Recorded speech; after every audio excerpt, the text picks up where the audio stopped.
I know that I speak for all of you when I say how grateful we are to Ms. Kennedy for the fine job she's done in redecorating this treaty room where we meet today.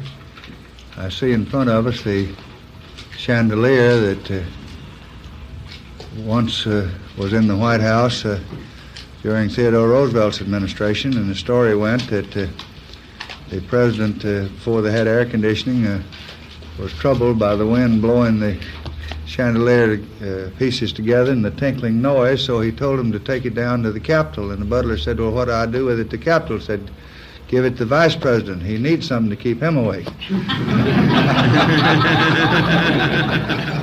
So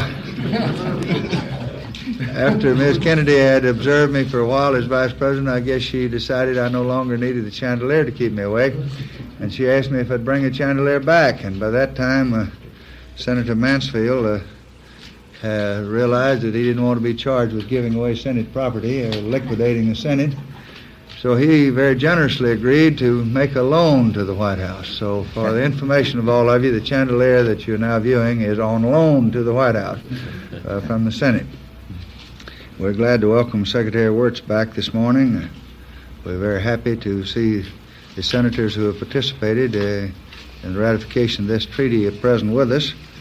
This is a moment of which we can all be proud. We're particularly delighted to have with us the distinguished ambassador from our neighboring country, the beloved Carrillo Flores from Mexico. We're taking the final step in bringing to a close a problem which has been a thorn in the side of our relations with Mexico for almost a century. The way in which the thorn has been removed is a real tribute to the goodwill between the people and the leaders of our two countries. It indicates that old and distasteful problems can be solved if men of honor seek to understand the other man's viewpoint. I recall the first visit that I made to President Adolfo Lopez Mateos in Mexico before he took the oath of office as president. He raised the Chamizal question, and we agreed there that we would start to work on it. And through the administration of President Eisenhower and President Kennedy, great progress was made and resulted in the Senate, under the leadership of Senator Fulbright, ratifying his treaty by an overwhelming vote. I hope that other problems in our hemisphere, and for that matter throughout the world, will be solved with similar tolerance and trust.